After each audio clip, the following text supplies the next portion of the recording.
Hey, this is WhyBeAre with BeamNG.drive, and today we're going to be taking a look at a mod for the Hirochi Sunburst called the Hirochi Sunburst Electric.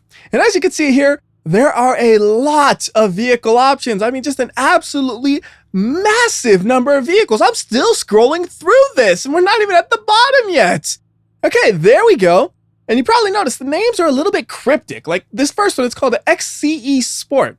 And you're probably like, well, what in the world does that mean? So I'm going to go through all of the letter prefixes so you know what they mean. And X is simple. It just means it's all-wheel drive. And E means the vehicle is well equipped. And I'm putting that in quotes, like air quotes in my fingers, because that's exactly what the download link for the vehicle says. And I did a little bit of looking around. It means it has some extra features like fog lights, a sunroof, and then the touchscreen interior versus just the regular dial one. And honestly, I like the regular dial ones better anyways when you're driving. You don't have to poke around with the touchscreen, just dials are nice and easy. You don't even have to look at them. Anyways, you also got some that say 2.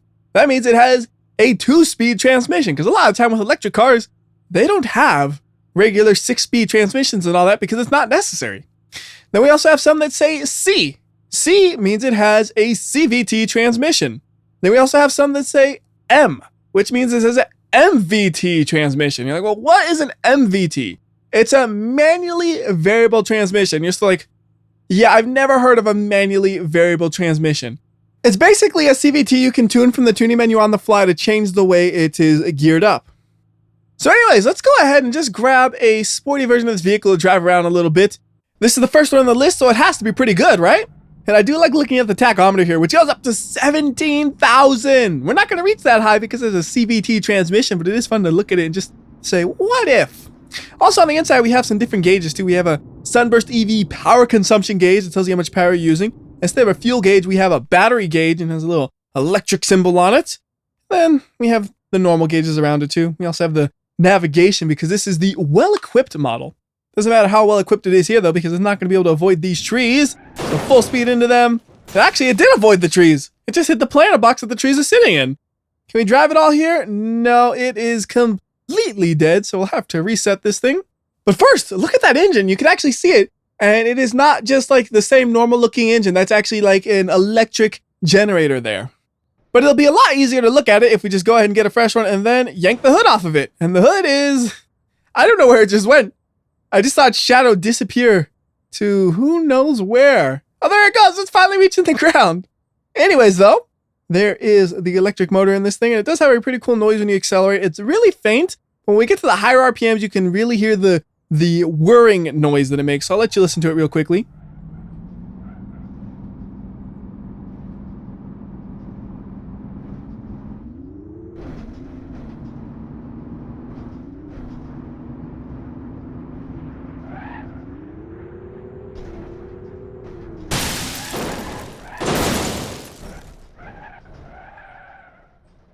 I don't know if you noticed that, but I tried to get the car up in the air so we could make the noise last for as long as possible, but I'm still not happy with the way you could hear it, so here's a better idea.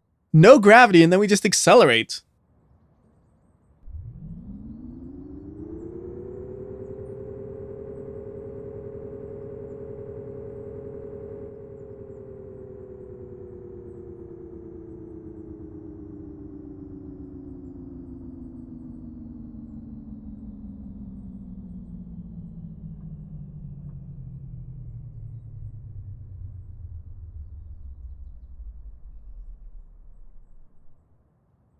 That was excellent. You got a perfect idea of how the vehicle sounds to the whole RPM range because it drops so slowly. All right, now we got to go ahead and get the earth gravity back on. We'll see how this thing lands on the ground. Yeah, it could probably still drive, can it? Let's see. No, it cannot apparently. So I'll just get a new one of these and let's try going up this hill. That sounds like a fun thing to do, and it should have no problem doing that, right? Electric engines with the CVT. Yeah, it's good. I mean, the only thing that's ever struggled to go up that hill was like a fully loaded T-Series. So I would be really embarrassed for the car if it couldn't make it up the hill. Nice part about going up the hill, though, is you get to go down the hill afterwards. Let's see if we can keep it straight enough to make it all the way to the bottom or not. They're good, good. Oh my goodness, it looks like we can almost fly high enough to hit the electric lines up top. It's really close, but not quite. And I think we've possibly ruined the vehicle there. That was a hard crash, hard landing, and it can no longer drive. So we'll reset it, and let's go ahead and grab a different version to drive around for a little bit. So how about we use the stanced version. That sounds fun. A stanced electric vehicle. That's one of the few things that I have never seen in real life. I'm sure they're out there. I've just never seen one before. How stanced is this thing?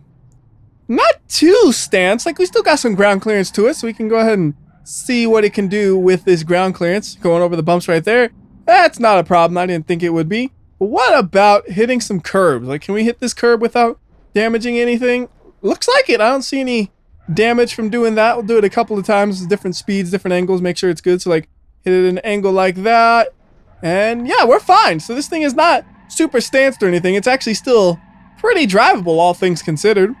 Let's see how drivable it is through jumps, though. I assume the suspension won't do so well through these. A little bouncing around stuff. Oh, popping tires.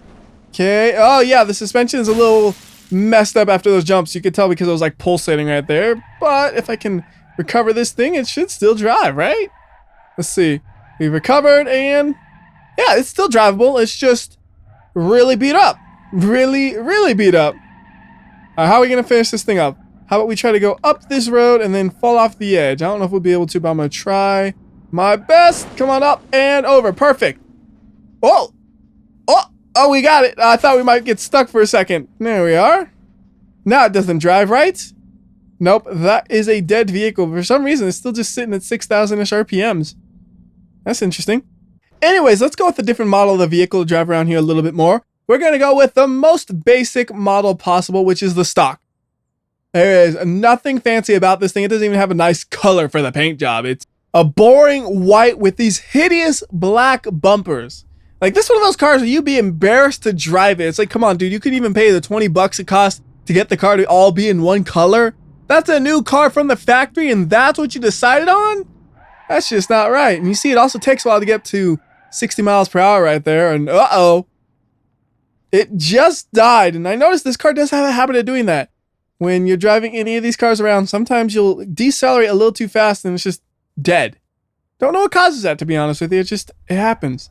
All right, let's see how long it takes to get to 60 miles per hour going on an uphill section. Can we even get that fast? No, 25 is about as fast as it'll go on an uphill section right there. That's topped out.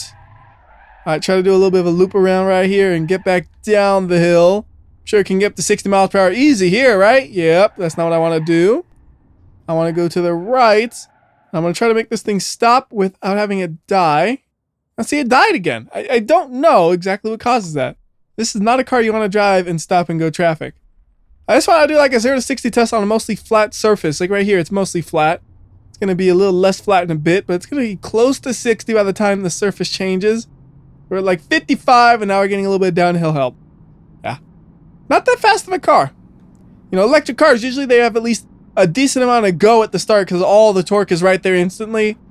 Doesn't feel like it with this one. It just feels slow. All right, let's go ahead and try to climb a mountain with this thing. I'm sure it can do that, right? Yeah, no problem. Yep, that went great. Engine broken. Did not go great, actually. That went poorly. Let's go ahead and swap this out for another one, though. We're going to go with an off-road version because I know there are at least one off-road version, but I think there's another one. There we go. There's the Ludicrous off-road. Now, Ludicrous, this is named after the naming Tesla uses on their car, so this is the fastest version of the vehicle available. And you see it reads 100 miles per hour instantly, but that's just because it has so much wheel spin that that's just what the wheels are spinning at. Actual speed still 100 miles per hour though after that acceleration. Very fast vehicle. How is it for off-roading though? We're going to find out. Oh, I just killed the car. Again, when you decelerate fast, something happens. I don't know why. I'm trying not to decelerate fast, but when you're trying to slow down to do off-roading, it's hard not to decelerate fast. So off-roading test is going pretty swell so far. No complaints here. It is making it through some decently rough terrain. Uh-oh. There's a tree in the way that I can't go through. I gotta go around it. Or is that a bush? I don't know. Let's go ahead and get a new one, though, because it died again. Yeah, I really wish I knew how to fix that or what was causing that, if it's me or not. I don't think it's anything with, like, the cache of the game or anything, because I cleared it right after installing this mod. So it's not like some weird mods overacting to each other or something. Just, it happens, I guess. So strange.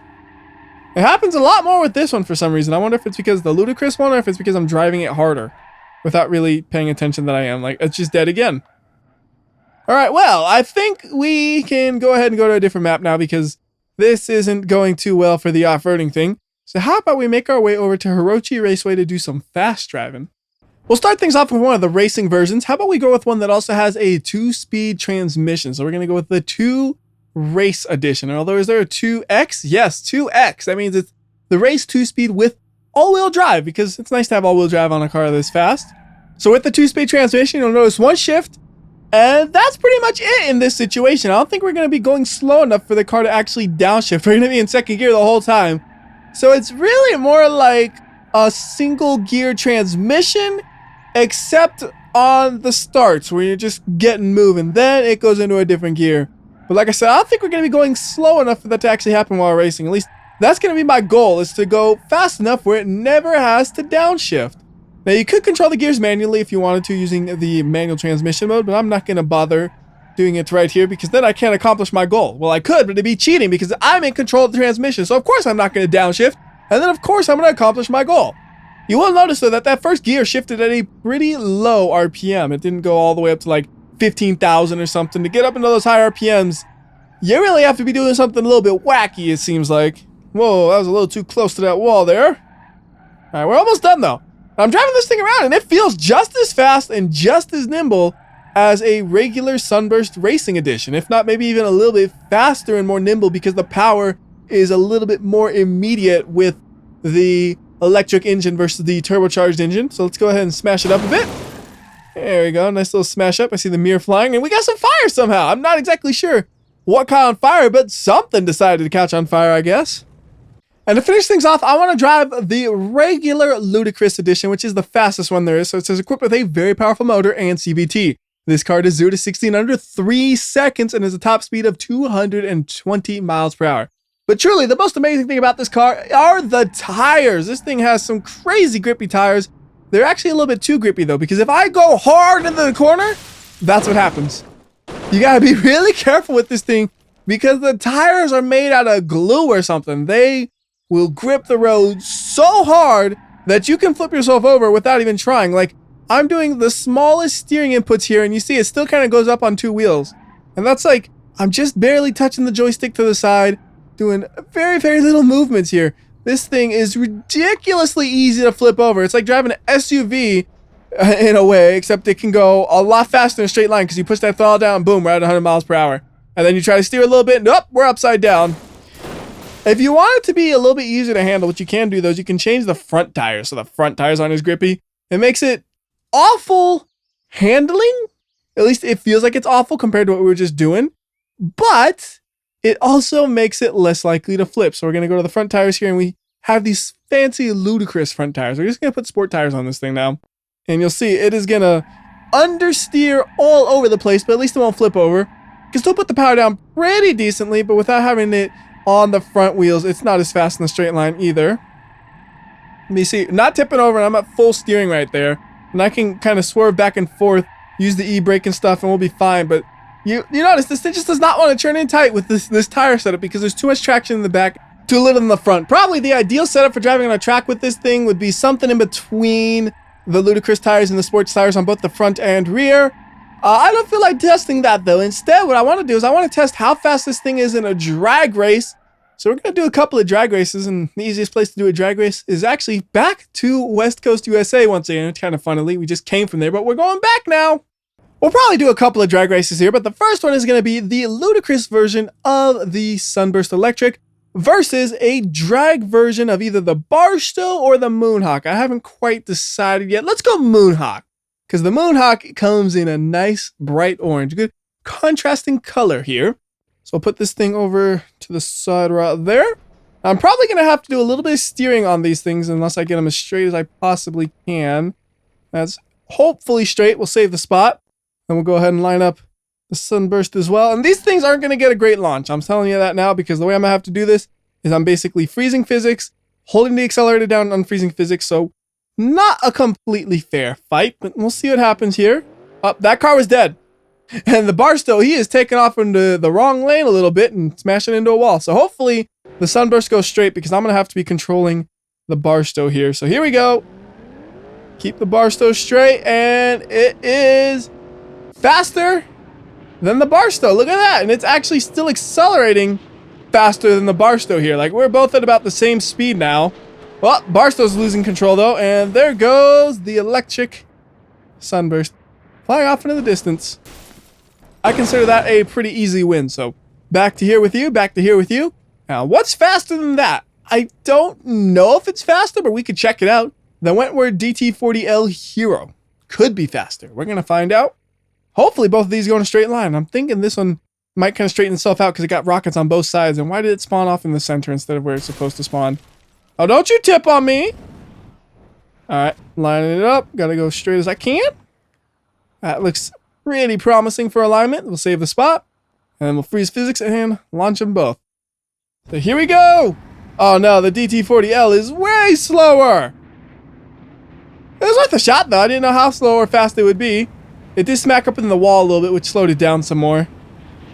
It's catching up though. It is catching up, but it's popping tires and blowing its engine up and stuff. And that tells you for sure that once again, this is the faster car. It's probably faster in a straight line than any of the stock vehicles, I would say. Considering there's nothing else that I can think of that would be faster than those two we just drove. And there's not much else I can do with this. So until next time, this has been WhyBeAre. I'll see ya. And I'll let you see one more crash at the end of this thing just because I can.